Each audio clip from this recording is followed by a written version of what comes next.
Since the three dark horsemen of the apocalypse went to Union Station yesterday and were booed and heckled mercilessly, and Donald Trump is on his hands and knees kissing Putin's ass, we've kind of lost the plot on the Epstein matter. So I want to bring that back into refocus, because on Friday, tomorrow, the Justice Department is supposed to release the documents subpoenaed by the Oversight Committee. But we had a judge ruling yesterday, and I think it's super important that we hear what the ruling was. In the Jeffrey Epstein controversy, a federal judge has just rejected the Trump administration's request to make grand jury documents in the case public. The judge had this to say in his ruling, quote, "The information contained in the Epstein grand jury transcripts pales in comparison to the Epstein investigation information and materials in the hand of the Department of Justice." And also, the judge went on to say, if the Justice Department is so busy worried about unsealing the grand jury testimony, the judge says in his ruling, this is a diversion. This is a diversion because here's the deal. Ask the victims. Look at the records that he already referred to in his ruling.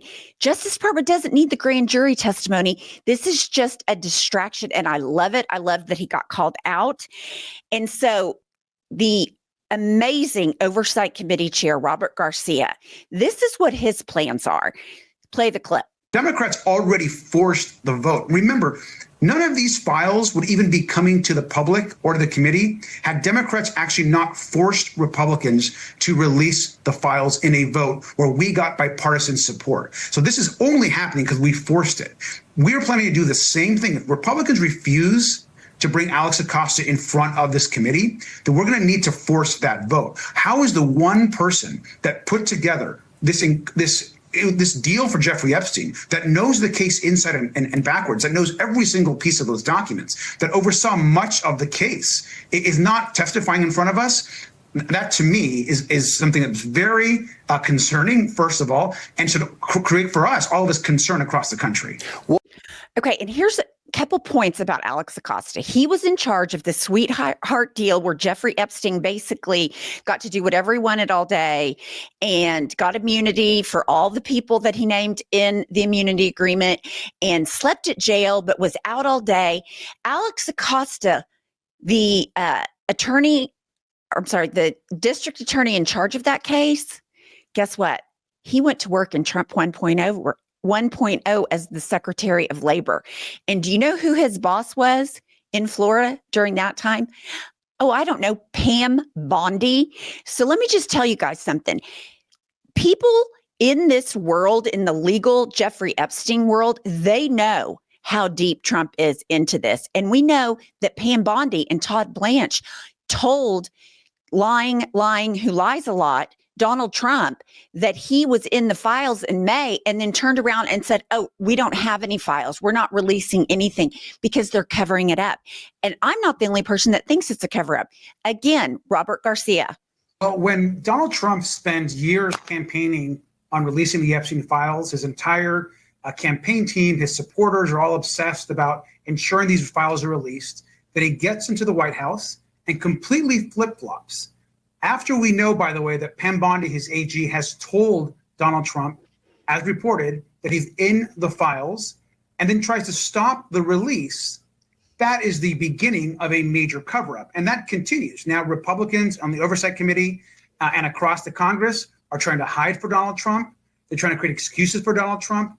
They're lionizing people like Ghislaine Maxwell, who is a sex predator and has caused horrific harm, as we know, to young women and girls. And now, after Democrats force a subpoena vote to get the files, we forced that vote on Republicans.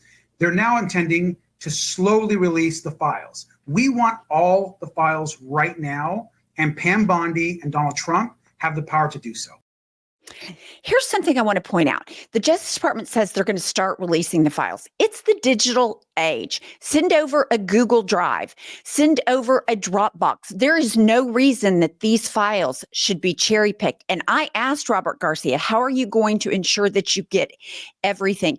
Well, remember, folks, there's a whole network of FBI agents. It was reported that over 1,000 FBI agents worked around the clock taken away from criminal investigations to flag every time Donald Trump's name was in these files. So Pam Bondi and Todd Blanche are not the only ones that know what is in these files.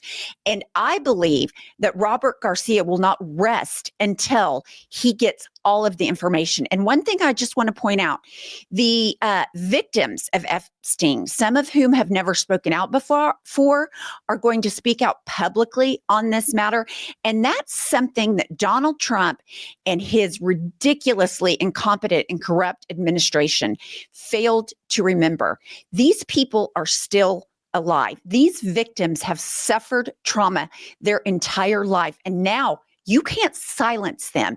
You can't send them to a sweetheart prison in Texas with extra privileges so that Ghislaine Maxwell, who testified for 9 hours with just Todd Blanche, can tell us, oh, Donald Trump wasn't in the records. Really, Ghislaine? Because during the Biden administration, you were pushing a story that Trump was all over the investigation. And oh, by the way, you're a convicted perjurer. But that doesn't matter to these people. So they're wanting to unseal worthless grand jury testimony because it does nothing to harm Donald Trump. And then they send the one person that knows the truth but is incapable of telling the truth. They send her to a posh prison in Texas, which, no surprise, that's under, Texas, which is MAGA country. But something else I think it's super important to point out. As I said, Pam Bondi and Todd Blanche are not the only ones that know what's in these files. So Robert Garcia took a deposition of Bill Barr. If you remember, Bill Barr is the one that gaslit the public and said the Russia investigation was a hoax while completely leaving out all of the facts that came out during that. Please support our show by supporting our sponsors. And today our sponsor is Babbel. And there is nothing I find more attractive and makes me think people are intelligent than when they can speak more than one language. And with Babbel, they make it possible. When learning a new language, engaging in interactive dialogue to practice conversation skills is so important. And speech recognition with Babbel helps to ensure that you're pronouncing correctly. They have a personalized review system based on your progress, designed for long-term memorization, Babbel games for sentence building and spelling reinforcement, culture bites that deliver content and insider knowledge about the language. With over 16 million subscriptions sold, Babbel's 14 award-winning language courses are backed by a 20-day money-back guarantee. I'm going to learn a new language. I think you should too. So we are teaming up with Babbel to gift you 55% off subscriptions, but only for our listeners at babbel.com/IHIP. Get up to 55% off at babbel.com/IHIP, spelled BABBEL.com/IHIP. Babbel.com/IHIP. Rules and restrictions may apply. Now back to the news. This headline I thought was so important that we see. Representative Garcia on the Trump administration inadequate to response to the Epstein files subpoena. Yesterday, during his deposition with the committee, Attorney General Barr could not clear President Trump of wrongdoing. Let me repeat that. Attorney General Barr, who had his lips plastered on Trump's ass, who completely gaslit the public, who did Trump's bidding to a point, not as far as Pam Bondi, but he did it to a point, could not clear President Trump of wrongdoing. Chairman Comer should release the full, unedited transcript of his interview for the public. I agree. I do not think that Jim Comer will, come out and actually do something moral and ethically correct. I think he'll, try to push this back.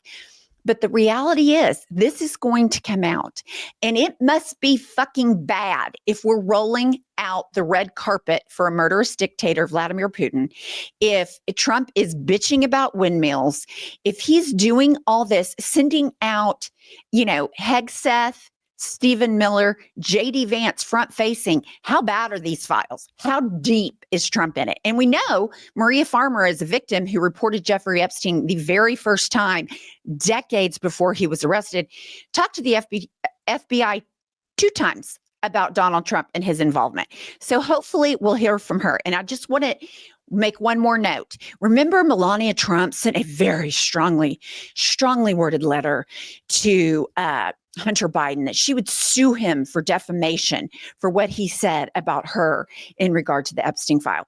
Well, the deadline was August 7th. Well, it's well past August 7th. No lawsuit has been filed. Do you know why? Because truth is a defense to defamation. And we are seeing reports from Michael Wolff, who has 100 hours of Jeffrey Epstein's testimony. He is the one that is reporting about the involvement of Trump and Epstein and Melania and Epstein. So the reason she is not suing Michael Wolff is because he has recorded conversations with Jeffrey Epstein. The reason she's not suing Hunter Biden after her big, strongly worded letter is because Trump is in this up to his eyeballs. And Melania, despite sending letters to Vladimir Putin, also has some culpability and perhaps some nefarious behavior. So please like this video, subscribe, stay tuned. We're going to be all over this as it keeps going. And if you want to have some fun, buy our book, Life is a Lazy Susan of Shit Sandwiches. You can get it everywhere. You can get it on audiobook and hear our lovely voices. And we will be back with more news.